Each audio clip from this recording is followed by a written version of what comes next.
work with pharma, work with institutions, whether it's epi studies or clinical trials, to go ahead and kind of like I said, be the middleman to promote clinical trials and facilitate recruitment for researchers. This right here are a few slides just listing the number of actual studies we've actually connected persons with ALS with. The ones in red are actually our clinical trials, and the ones in blue are just epi studies themselves. So far we have 26. We have a couple applications currently in-house which are pending review, so this list will be increasing. We're also focusing on some of the major companies out there, such as Cytokinetics, Biogen. We actually helped Neuraltis recruit for NP001 this past winter. So we certainly want to go ahead and have the focus on pharma to work with them to go ahead and get the to help them recruit for their clinical trials. Setting up a registry is not easy, and so the premise behind this is we want to go ahead and make it. We want to facilitate the registry for research, especially clinical trials. A lot of the big pharma companies, they'll go ahead and have their own sort of registry they'll create for a clinical trial or a drug they're testing. And our take is, please come to us. We'll go ahead and facilitate. We'll go ahead and work with you, and you can go ahead and leverage our pool of patients for this particular for your studies. This right here is just a very, very brief list of our publications. So past year we had 10 peer-reviewed publications. But what I want to stress here is the fact that research sometimes, well, actually many times, if something is published, it's behind a firewall. So if it's a journal article in, let's say, neurology or some other peer-reviewed journal, it's behind a firewall. So what we do is we actually go ahead and pay for access. So we want to make sure the research is available for individuals to read what the latest information is about ALS. So if it's something that we've actually funded or we're part of, we'll go ahead and pay for open access to allow persons with ALS and their caregivers to go ahead and come to our website and read the latest publications on ALS. So the National ALS Biorepository has just launched. It launched this past January. And this is something which is really, really important. It's a new component of the registry. And after a 4-year trial or a pilot study, we deemed it was feasible to have a National ALS Biorepository. And so the purpose of the biorepository, I've got a slide coming up right here, which will kind of show you as in terms of all the areas we want to focus on, whether it's biomarkers, genetics, and so forth. But for us, the biorepository is a new addition to the registry to go ahead and complement research. In order to go and join the biorepository, one must first be in the registry. So that's very, very important to go ahead and be part of the registry. If you're already part of the registry, there's an email that's been sent out to you saying, hey, the biorepository has launched. If you want to participate, please go back into your dashboard and reconsent to receive information. So the biorepository by itself, like I said, is a big task, and we are hoping in about 3 to 5 years to make this the largest biorepository of ALS samples in the world for dissemination for researchers. Our annual sample collection goals are 675, so 325 saliva urine and 350 saliva kits themselves, as well as 10 postmortem collections as well. We're also adding something called a global unique identifier. This is something which is being used across ALS research, which allows a unique number or as in terms of a number which is anonymous and allows individuals to be tracked as in terms of the research from clinical trial to clinical trial. So the GUID is something a person with ALS can opt in to go ahead and elect to generate as well. And it helps researchers to kind of see if a person's part of this particular study or a different study to kind of gauge their progress. So the biorepository also is very, very important and unique for several reasons. So I showed you that slide with all those risk factor surveys. All that data will be connected to the biorepository samples. So we'll have the largest collection of epi data as well as biospecimens all connected together, available for research.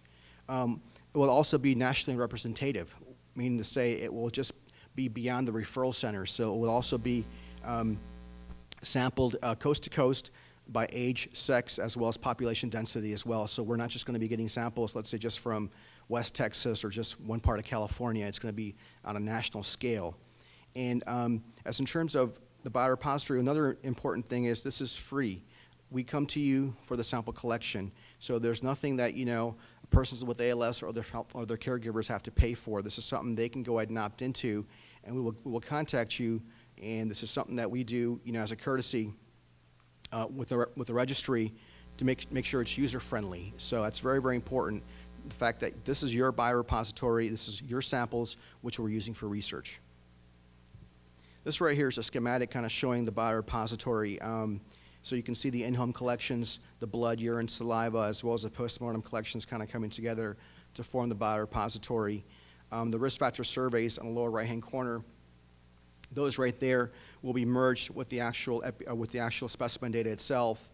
And the research we're proposing, or we are looking to do, would be genetics, environmental toxins, such as, let's say, heavy metals, organophosphates, as well as biomarkers as well. Biomarkers in ALS research has really taken off. And so these days there are possible biomarkers looking at disease progression and so forth. And so we feel the biorepository certainly can make a huge impact and facilitate more research in biomarkers. The registry also does funding. So funding is very important. So, obviously we want to figure out what causes this disease.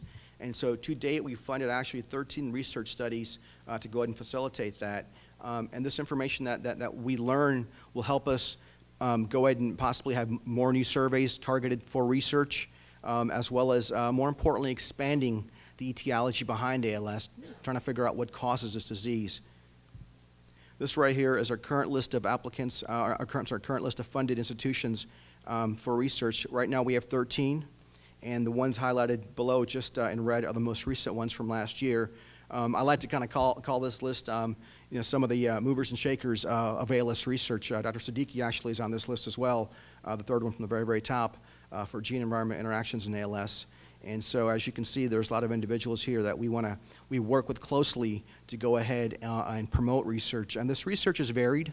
It's not just looking at one area. There's research we're looking at cognition, behavior, caregiver burden, and so forth, as well as we're looking at research across the spectrum. So we know that ALS presents differently in different parts of the world. So we're looking at ALS cases in South America as well as in Europe, and seeing if there's any sort of similarities or differences as well. And we're also doing something very important this year called CDC Public Health Grand Rounds. So last year we submitted an application to CDC for Public Health Grand Rounds. This is something which is, actually this is the first time ALS will be presenting at Public Health Grand Rounds, or I believe any sort of neurological disease for that matter.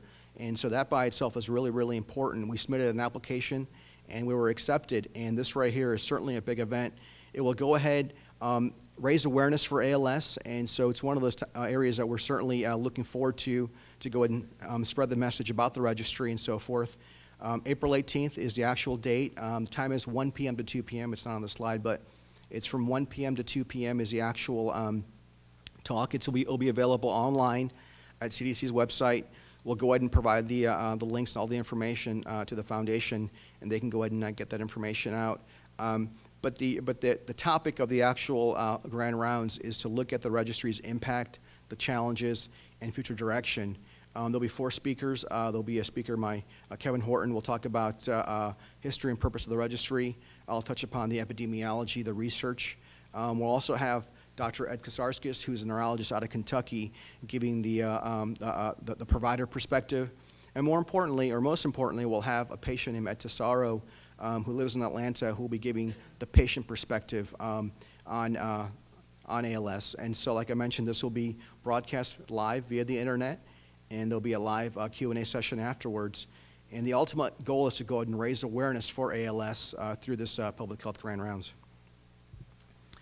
So for 2017, our proposed activities are the third report will be coming out. So with the third report, we're looking at this summer to go ahead and publish it out, getting it published, and that will be covering calendar years 2014 to see, as in terms of, is the prevalence increasing? How is the prevalence looking at a national level? And that's something we'll go ahead and get that out this summer. And we're also working on some other manuscripts in development. One of them is access to care. So we've taken all the prevalent cases for 2013 and kind of plotted them out nationally on a map. And from there, we've actually superimposed all the clinics. So we have less Turner Foundation's also on there as well as MDA and the ALSA clinics. And so we're trying to gauge access to care. How far does a person with ALS have to travel to go ahead and go to a clinic? From what we've seen initially, there's a lot of patients who actually travel quite a bit to go ahead and seek their care. So it's one of those things we want to kind of just present the evidence regarding, this is what the access to care looks like for persons with ALS on a national level. We're also doing ALS survival and disease progression modeling as well as looking at mortality of ALS on a national level. We're also looking at something called capture-recapture. So the registry is a surveillance system, and like any surveillance system, we cannot capture all the cases. There are cases which are coming from private care, private insurance, which we just can't capture at this time. And so capture-recapture is a methodology which allows us to go ahead and see or estimate the missing number of cases of ALS in the registry. So that will kind of help us to see what percentage we're actually missing on a national level. So that certainly is very, very important. We're also looking at the open-ended surveys. So what caused my ALS? So we're looking at to publish a qualitative assessment from persons with ALS to say, hey, this is what caused my ALS, and having that published as well. So there's quite a few manuscripts in development that we wish to go ahead and get pushed out this year for publication. And like I mentioned, the surveys, we want to go ahead and get the survey data also out as well for dissemination. Another activity we're also doing this year, this is for researchers, but this certainly applies as in terms of promoting ALS science and the research, is we're funding an FOA, a funding opportunity announcement. And what that is this is focus on the biorepository. So we're seeking applications from the public, from institutions to use our samples or to use their samples to look at biomarkers, environmental toxicants, and so forth. And so we're hoping to go ahead and fund 3 to 5 awards this year on this particular endeavor about research using biorepository samples, whether they're our own or somebody else's. That's something we're also funding this year as well. We're also going to be updating our website. Our website is a little bit, in my mind, somewhat outdated, but we want to make it much more responsive so you can see it on your cell phone, a tablet, and so forth. We're also making a Spanish website for Spanish speakers as well, and so that's something we'll be launching this year as well. We're also in development an informational video. We want to have a short